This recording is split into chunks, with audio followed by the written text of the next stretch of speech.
Assalamualaikum warahmatullahi wabarakatuh. Waalaikumsalam warahmatullahi wabarakatuh. Wassalatu wassalamu ala anbiya wal mursalin sayyidina maulana Muhammadin sallallahu alaihi wasallam wa ala alihi wa ashabihi ajma'in amma ba'da. Pada pertemuan kita yang ketujuh adalah pertemuan terakhir sebelum kita UTS.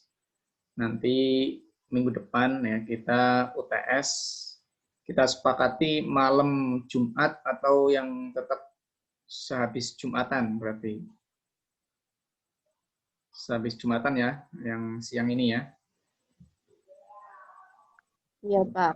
Ya. Iya, Pak. Jadi kita yang sekarang minggu depannya adalah kita akan UTS. Nanti soal-soalnya kurang lebih antara 20 sampai 30, minimal 20, maksimal 30. Pilihan ganda semuanya, materinya ya berkaitan dari pertemuan yang kedua ya, mulai pertemuan yang kedua sampai pertemuan yang ketujuh materinya. Nah, kaitannya dengan itu, maka materi yang ada, nanti saya kirimkan semuanya, kemarin sudah sampai materi yang kelima ya. Ya, sekarang yang keenam belum saya share di Google Classroom, nanti setelah ini saya share di Google Classroom, dan juga kaitannya dengan soal-soal itu akan saya bikinkan Google Form ya, nanti bisa mengakses lewat akun yang biasa saja. Nanti saya bikinkan yang Google Form yang akun biasa, karena biasanya akun mahasiswa lebih banyak masalah ya, biasanya tidak bisa masuk dan lain sebagainya. Maka saya pakai akun yang biasa saja, biar pakai akun apapun bisa masuk ya. Termasuk juga pakai akun mahasiswa juga bisa jadi masuk, kaitannya dengan mengakses soal itu ya. Jadi nanti jumlahnya sekitar 20 yang minimal. Terus kemudian pilihan ganda semuanya, boleh buka buku ya. Waktunya 1,5 jam ya, waktunya 1,5 jam. Terus kemudian kaitannya dengan itu silakan siapkan apakah laptop ataukah HP yang bisa mengakses nanti Google Form-nya ya.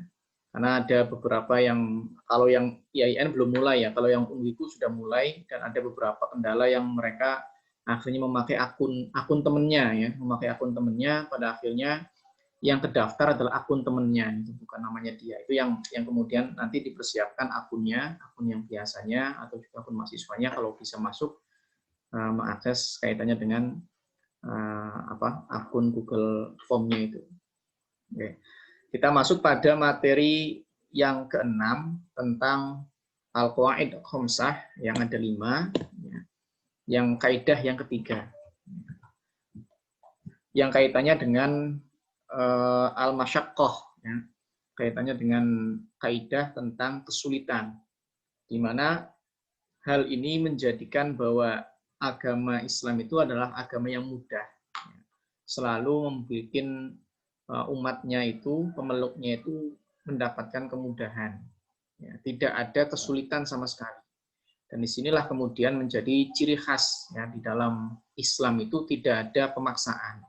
Kalau memang tidak mampu melakukan itu, maka bisa menggunakan alternatif lain, atau tetap seperti itu, tetapi ada beberapa dispensasi. Ya, kayak misalkan wudhu kesulitan karena mungkin tidak ada air, atau ada air tapi tidak bisa digunakan karena memang air itu dapat menyebabkan orang itu bahkan bisa mengancam nyawa ya, atau juga mengancam anggota tubuh yang kalau dipakai itu menjadi berbahaya tubuhnya, misalkan kulitnya melepuh dan lain sebagainya, itu nanti akan punya alternatif lain, tidak menggunakan air tapi menggunakan langsung pindah pada alternatif lain. Kalau yang tidak menggunakan alternatif lain tetapi tetap seperti itu ya, seperti halnya kayak sholat ya, sholat harus berdiri, maka ya ketika tidak bisa berdiri maka alternatifnya ya duduk. Tapi dalam posisi dia sholat, tidak kemudian diganti tidak sholat, nah itu tidak. Tapi kalau wudhu kan bisa diganti tidak wudhu, tapi penggantinya misalkan tayamum dan lain sebagainya, yang kaitannya dengan beberapa hal yang kaitannya dengan rukhsah ya, dengan dispensasi. Nah, kaidah ini bunyinya, kaidah yang ketiga ini adalah al-masyaqqatu tajlibut taisiro. Ya. Al-masyaqqatu tajlibut taisiro. Masyaqqah atau kesulitan atau kesempitan itu bisa mendatangkan kemudahan. Ya. Makna kaidah ini tentunya membuat kesulitan itu ya, membuat adanya sesuatu yang tadinya ketat itu akan menjadi mudah. Yang tadinya itu sesuatu itu membuat orang itu susah payah ya apa harus berusaha dan keras itu sekarang dengan adanya kesulitan itu menjadi mudah dan punya ada alternatif atau juga ada dispensasi yang sekiranya bisa berkurang atau bisa dialihkan pada alternatif lain. Sehingga dari sini ya, tentunya perlu diketahui bahwa kaidah ini menunjukkan ada setidaknya 3 hal. Pertama, bentuk kesulitan yang membawa kemudahan itu seperti apa. Jangan kemudian asalkan, waduh sulit banget. Nah itu akan ada banyak orang yang kemudian membuat alasan bahwa dia itu kesulitan. Nah, ini yang tidak diperbolehkan ya, mempermudah. Agama itu mudah tapi tidak mempermudah, ya, tidak membuat gampang. Gitu. Tapi memang gampang, tapi tidak dibikin gampang. Ya.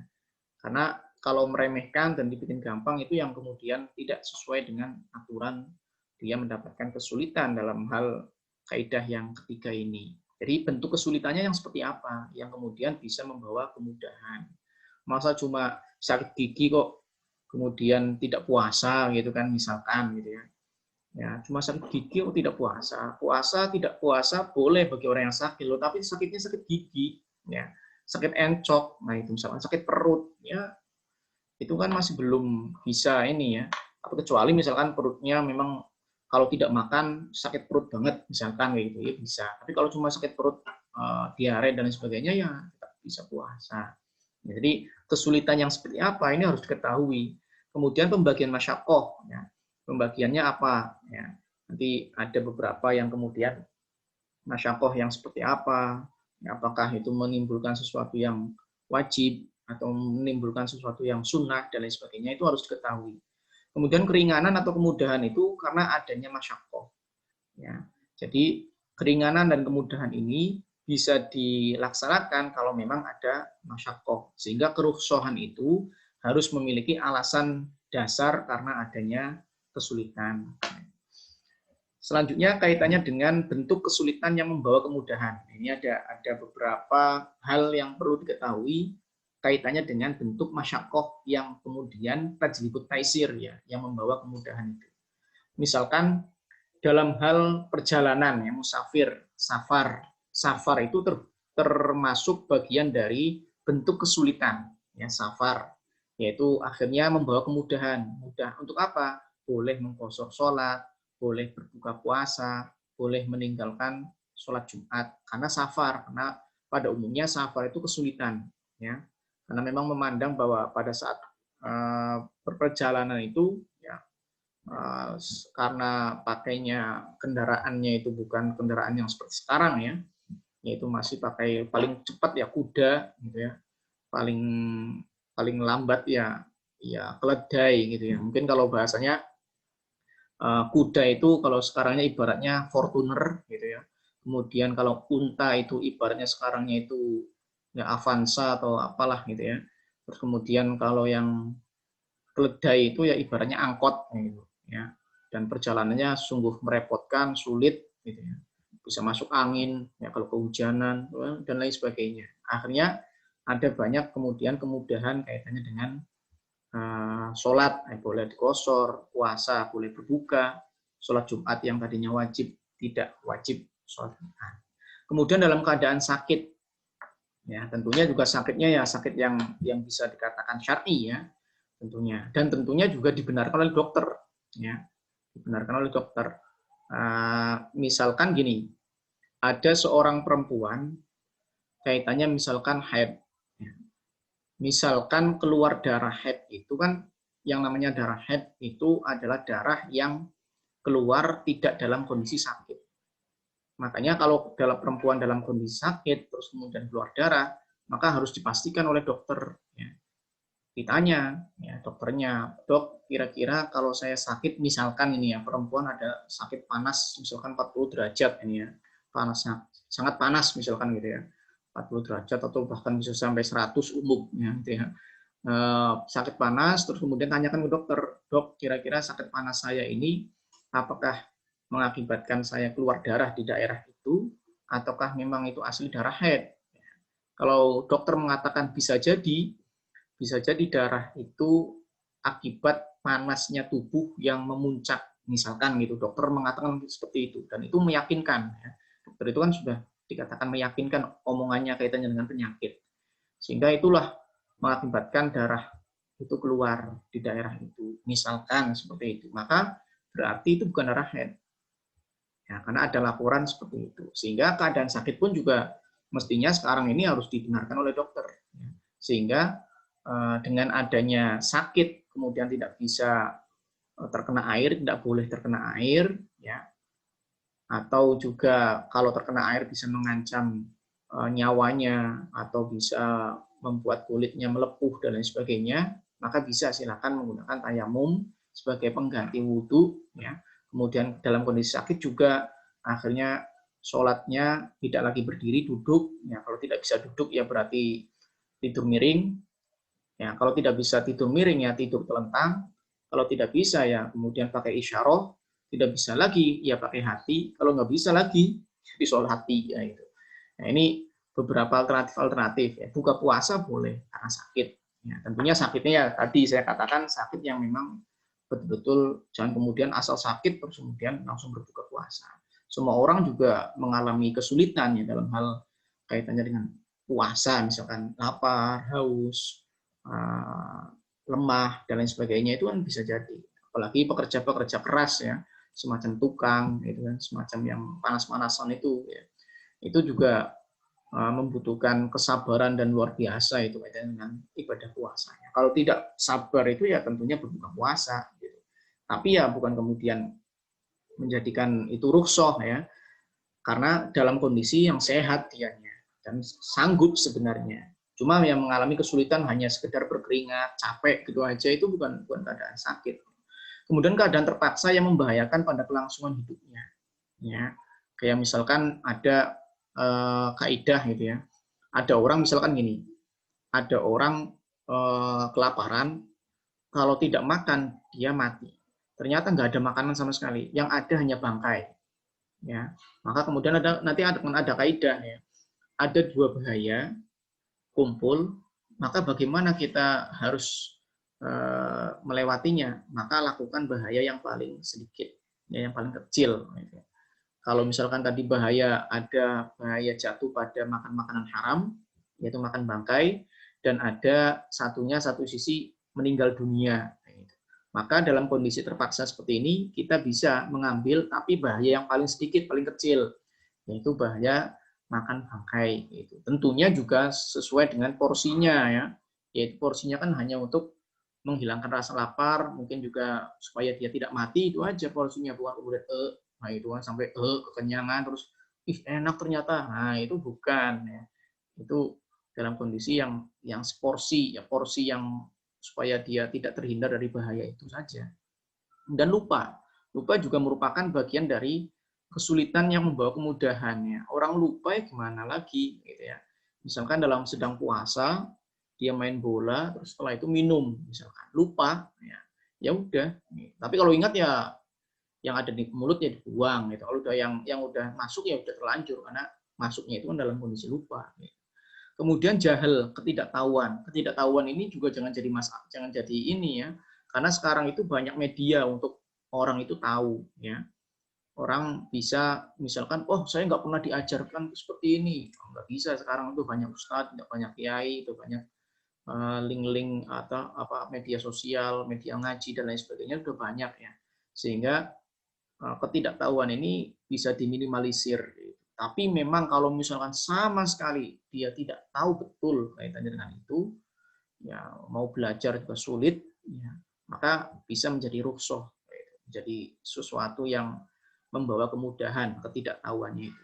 Kemudian ada umumul balwa. Umumul balwa itu ada sesuatu yang terpaksa, ya, yang sehingga dia itu harus dilakukan seperti itu. Misalkan dokter, ya, dokter ini kan boleh melihat pasien bukan mahramnya, ya, bahkan sampai pada kelaminnya itu kan boleh kalau memang untuk mengobati atau juga untuk saksi. Misalkan gini, Pak Hakim, mohon maaf saya dipukul suami saya. Di bagian mana kamu dipukul? Di bagian pantat, misalkan gitu. Ya, misalkan perempuannya bilang, Pak Hakim, saya dipukul oleh suami saya dianiaya. Oh, mana buktinya? Nah, misalnya gitu. Tapi bukan kemudian hakim, ya, tapi memang itu untuk keputusan hakim, ya. Buktinya mana? Di bagian mana? Di pantat, ya itu. Mana buktinya? Boleh pantat itu dibuka, ya.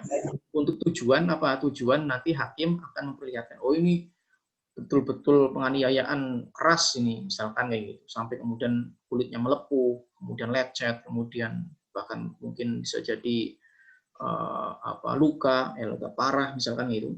Boleh, silakan. Itu namanya umumul balwa, ya. Kemudian ada percikan air di tanah mengenai sarung. Umumul balwa itu tidak lain, tidak bisa lepas dari itu loh maksudnya. Ya, umumul balwa itu harus dihadapi, itu tidak bisa lepas dari itu. Ya kayak dokter kan mau nggak mau ya harus dihadapi. Percikan air di tanah mengenai sarung, ya mau gimana lagi, orang hujan, ya, hujan misalkan orang lagi lewat, ya mau ke masjid, ya, pakai sarung, yang laki-laki misalkan. Terus kemudian melewati daerah yang mungkin di situ banyak ini ya, banyak debu misalkan gitu. Terus kena percikan air, debunya kena hujan rintik-rintik misalkan gitu ya. Kemudian menetes dan kena percikan. Air ini kan sebelumnya kan kena tanah dulu ya, kena tanah yang tanahnya itu belum tentu suci. Nah, ini karena kesulitan untuk menghindari hal itu, ya mau nggak mau ya harus seperti itu ya terjadinya, ya sudah, itu namanya bentuk kesulitan. Kemudian ketidakcakapan melakukan tindakan, ya, karena belum baligh, belum tamyiz, gitu ya. Nah, atau mungkin sudah baligh tetapi akalnya gitu tidak akil, makanya kan ada akil baligh gitu. Tidak hanya baligh tapi akil juga, berakal. Makanya untuk memasukkan orang gila nggak termasuk bagian dari kecakapan hukum gitu. Sehingga anak kecil boleh tidak puasa, anak kecil boleh tidak sholat, gitu, boleh. Kemudian orang mabuk juga, tapi orang mabuk ada sedikit kemudian tidak bisa dianggap, ya, orang mabuk itu seperti tindakan-tindakan kriminalnya itu tidak bisa tetap dianggap sebagai perbuatan, ya, sebagai hukuman. Tetapi kalau misalkan dia bersaksi, nah itu tidak cakap gitu loh maksudnya. Tapi kalau dia melakukan sesuatu yang kaitannya melanggar hukum itu dianggap, ya, yang mabuk itu. Tetapi kalau dia misalkan bersaksi bahwa saya itu melihat langsung orang ini melakukan ini, itu nggak bisa itu kesaksian. Kenapa? Karena dia dalam kondisi mabuk. Tetapi dianggap melakukan perbuatan ketika dia melakukan sesuatu tindakan gitu. Kenapa? Karena sebagai hukuman dari mabuknya. Jadi satu sisi keadaan mabuk itu bisa merupakan kesulitannya membawa kemudahan, tapi satu sisi lain itu juga normal, ya, dianggap normal sebagai hukuman dari mabuknya itu. Kemudian selanjutnya kaitannya dengan pembagian masyakoh, tadi sudah dijelaskan oleh pemateri atau pemakalah, ya, bahwasanya para ulama membagi masyakoh menjadi 3 tingkatan, ya, kayak semacam najis itu ya, ada 3 tingkatan, ada tingkatan ringan, ada tingkatan yang setengah, ya, tengah-tengah, mutawasithah, ada tingkatan yang azimah, yang kalau najisnya mughladhah, ya, diberatkan. Kalau ini azimah, masyakoh yang dianggap azimah, besar, seperti misalkan kekhawatiran hilangnya nyawa, kayak tadi orang lapar, ya, kalau tidak makan mati. Maka itu kekhawatiran yang sangat sangat besar sekali, ya, sehingga mau nggak mau harus ada keringanan di situ, ya, harus ada kemudahan di situ. Kemudian ada masyakoh yang mutawasithah, yang tengah-tengah, tidak terlalu besar, tidak terlalu ringan. Gitu ya. Misalkan ada orang mempertimbangkan kaitannya dengan hal ketika puasa, misalkan gitu ya, puasa dalam perjalanan, ini perjalanannya cukup enak sekarang, apalagi ya, pakai naik kereta. Sekarang kereta sudah nyaman. Kalau dulu kereta itu kan siapapun yang yang daftar ya Mas, apapun yang beli tiket masuk. Ya, kalau sekarang nggak bisa, kalau sudah penuh nggak bisa beli tiket. Kalau dulu masih bisa. Berapapun yang masuk, yang beli tiket itu bisa masuk ke kereta sehingga penuh banget kereta itu. Bahkan kayak viralnya yang keretanya India itu ya sampai ke atas-atas itu. Tapi yang Indonesia nggak sampai segitu ya. Cuma ya penuh lah intinya gitu. Belum lagi pedagang-pedagang yang masuk dan lain sebagainya. Sehingga kesulitannya tuh luar biasa sebenarnya. Tapi kalau sekarang enak ya. Sehingga kalau bagaimana perjalanan sekarang yang mungkin lebih enak dibandingkan yang masa lalu, apakah perjalanan itu dapat kemudian, nah itu nanti bagiannya kesulitannya pertengahan ya. Sehingga kalau kesulitan pertengahan, silahkan memilih yang mana ya. Kayak misalkan puasa mau melanjutkan puasanya atau buka puasa silahkan gitu. Tetapi kan di Al-Qur'an diingatkan ya puasa itu lebih baik daripada wa antasumu khairul lakum. Puasanya lebih baik daripada kemudian tidak puasa gitu, kalau dalam perjalanan itu. Yang tentunya masyakohnya yang mutawasito ya. Tapi kalau masyakohnya yang sampai azimah, sampai dia pingsan, sampai dia kelenger gitu ya, wah itu sih harus makan kayak gitu, harus. Gitu. Tapi kalau yang masyakohnya mutawasito ya bisa dipertimbangkan, silakan mau memilih yang mana. Kalau masyakohnya khafifah, ya nggak bisa itu dijadikan sebagai kemudahan, nggak bisa.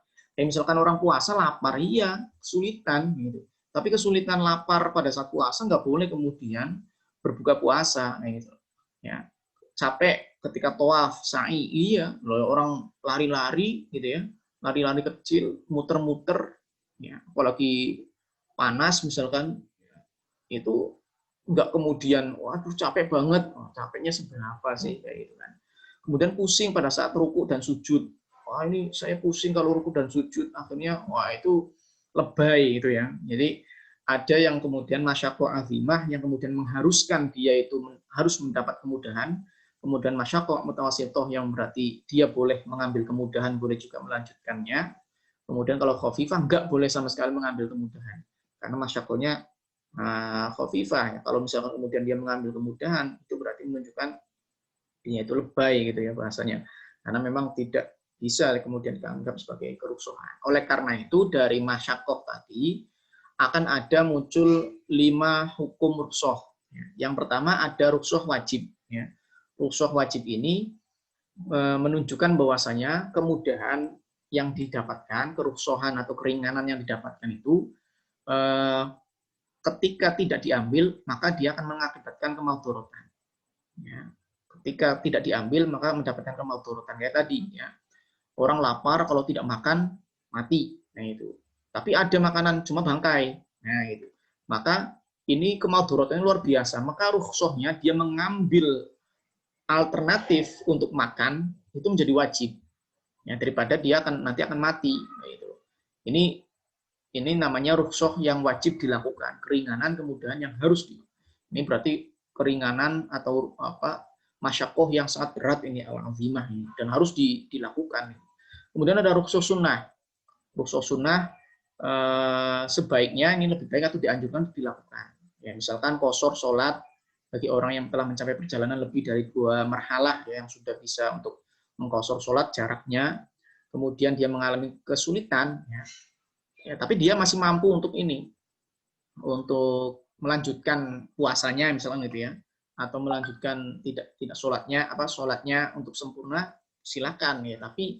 Tapi lebih baik mengambil rukhsah karena rukhsah itu adalah keringanan dari Allah. Masa ada dispensasi dari Allah kok Allah tidak diambil kayak gitu, bahasanya seperti itu. Kemudian ada rukhsah yang mubah, rukhsah yang bisa dilakukan dan bisa ditinggalkan kayak tadi ya. Orang perjalanan tidak cukup jauh, tapi perjalanan itu tidak menimbulkan kesulitan. Ya, kayak sekarang naik kereta sini ke Surabaya tuh enak banget ya. Apalagi beli keretanya yang eksekutif, wah itu udah enak banget itu. Apalagi tambah lagi ada super cepat, wah tambah enak lagi. Maka silakan ya, perjalanan cukup jauh, tapi kenyamanan itu didapatkan sebenarnya. Maka itu rukhsah yang mubah. Silakan memilih, diperbolehkan, tapi yang nanti masuk yang lebih baik adalah apa. Kemudian yang keempat, rukhsah khilaful aula. Ya, ini termasuk juga yang tadi ya, yang puasa, yang mengerjakan puasa itu bisa yang mubah, bisa ke khilaful aula, tergantung bagaimana situasi masyakohnya itu. Ya, bisa lebih memilih lebih baik puasa ya kalau memang masakohnya sangat ringan sekali, cuma sedikit kesulitan gitu. Ya sekarang ini ya misalkan kalau tadi mungkin yang mubah itu naik kereta yang ekonomi gitu ya, ada sedikit ini. Tapi kalau khilaful aula naik kereta yang eksekutif, nah itu rukhsahnya. Jadi rukhsah yang mubah mungkin kereta yang ekonomi, kemudian rukhsah yang khilaful aula itu kereta yang eksekutif ya, sehingga harus lebih baik, sangat lebih baik dia puasa saja daripada berbuka puasa karena nyaman ya, atau menjamak sholat ya, itu juga lebih baik ya karena nyaman ya, karena memang cepat ya dan nyaman ya, silakan untuk tidak menjamak sholat gitu, lebih baik gunakan sesuai dengan yang normal saja gitu, khilaful aula. Kemudian yang kelima ada rukhsah yang makruh. Yang makruh ini berarti kemudahan yang diambil itu lebih baik ditinggalkan ya. Misalkan tadi mengqashar sholat dalam perjalanan yang belum memenuhi 3 marhalah. Baru 50 km kok sudah mengqashar sholat, misalkan gitu. Itu rukhsahnya makruh. Tapi kan sulit. Iya, sulitan, tapi kan cuma 50 km. Masa sulit sih ya, mestinya kan mengantisipasi mabok, misalkan gitu ya, mabok perjalanan. Baru ada juga orang yang baru naik mobil, baru 2 kilo, 3 kilo udah muntah. Gitu. Gimana itu? Wah, itu sih lebay gitu kan. Kan banyak alternatif lain ya. Baru 2 kilo, 3 kilo itu sih memang orangnya ya ya lebay lah intinya kayak gitu ya. Masuk cuma 2 kilo, 3 kilo aku sudah muntah. Nah, gitu. Itu rukhsahnya rukhsah makruh, nanti mengambil nggak usah puasa, minum obat saja. Itu ya harusnya mengantisipasi terlebih dahulu. Kalau sudah mengantisipasi kok tetap muntah, nah itu baru silahkan mengantisipasi kaitan dengan itu. Itu kaitannya dengan rukhsah ya. Kemudian selanjutnya ada macam-macam keringanan ini. Ada takhfiful isqat, yaitu dalam bentuk penghapusan, seperti tidak wajib sholat bagi wanita yang sedang haid. Ini berarti pengguguran ya, keringanan yang itu menggugurkan kewajiban yang harus dia lakukan. Itu diantaranya adalah orang yang haid ya, orang yang haid itu tidak perlu bahkan haram ya, kaitannya dia mengambil kewajiban sholat itu haram. Terus kemudian ada takhfiful tankis, keringanan berupa pengurangan, seperti sholat qashar yang tadinya 4 rakaat jadi 2 rakaat. Kemudian takhfiful ibdal, keringanan berupa penggantian, ya, wudhu atau mandi karena tidak bisa atau karena tidak ada air, atau menggunakan air tapi kemudian air itu dapat membahayakan dia, ya, nyawa atau anggota tubuhnya, maka diganti dengan tayamum. Nah itu karena sakit dan lain sebagainya. Kemudian takhfifut takdim, keringanan dengan cara didahulukan, seperti mendahulukan mengeluarkan zakat fitrah di bulan Ramadan.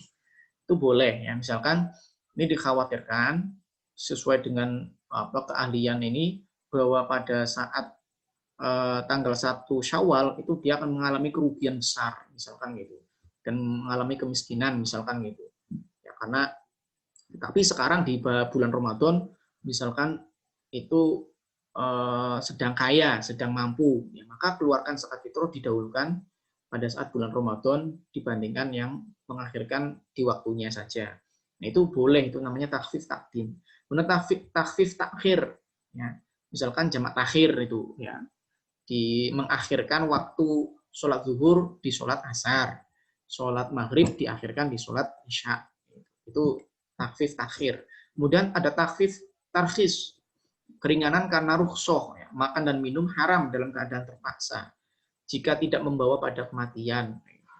Ya, tadi kaitannya dengan makan makanan yang bangkai dan najis misalnya. Kemudian takhfif takhir, keringanan dalam bentuk perubahan.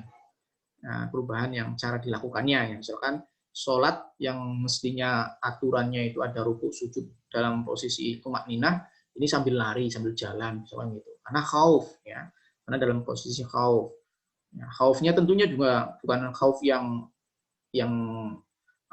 fobia ya, kayak misalkan orang fobia kucing, fobia tikus, itu sih bukan ini. Kalau misalkan macan, itu bukan fobia, memang asli menakutkan ya, hewannya itu. Atau apalah yang sekiranya itu kondisi-kondisi yang dikatakan khauf, dan itu bisa ya, perubahan sholatnya, aturan sholatnya tidak lagi seperti biasanya. Mungkin itu ya yang dapat saya sampaikan. Untuk turunannya silakan bisa dicari dan itu di pemakalah juga sudah ada kaitannya dengan turunan-turunan atau cabang-cabang dari kaidah yang ketiga. Intinya sama, intinya yang dimaksudkan tentang masyaqqah, tentang rukhsah ya, itu harus diketahui dulu ya. Mana yang rukhsah itu bisa mendatangkan keringanan, mana rukhsah yang kemudian tidak dapat mendatangkan keringanan, ya, macam-macamnya bagaimana, kemudian bentuk dari keringanan itu apa saja, itu kan harus, yang intinya kan itu ya, yang harus diketahui kaitannya dengan macam-macam kasus dan juga macam-macam kaidahnya yang persis sama dengan kaidah yang ketiga, bisa dicari dan bisa dibaca sendiri di PPT yang nanti akan saya berikan. Mungkin itu yang dapat saya sampaikan. Kurang lebihnya mohon maaf. Wallahul muwaffiq ila aqwamit thoriq. Assalamualaikum warahmatullahi wabarakatuh. Waalaikumsalam warahmatullahi wabarakatuh. Terima kasih Pak. Terima kasih Pak. Ya, sama-sama. Waalaikumsalam warahmatullahi wabarakatuh. Terima kasih.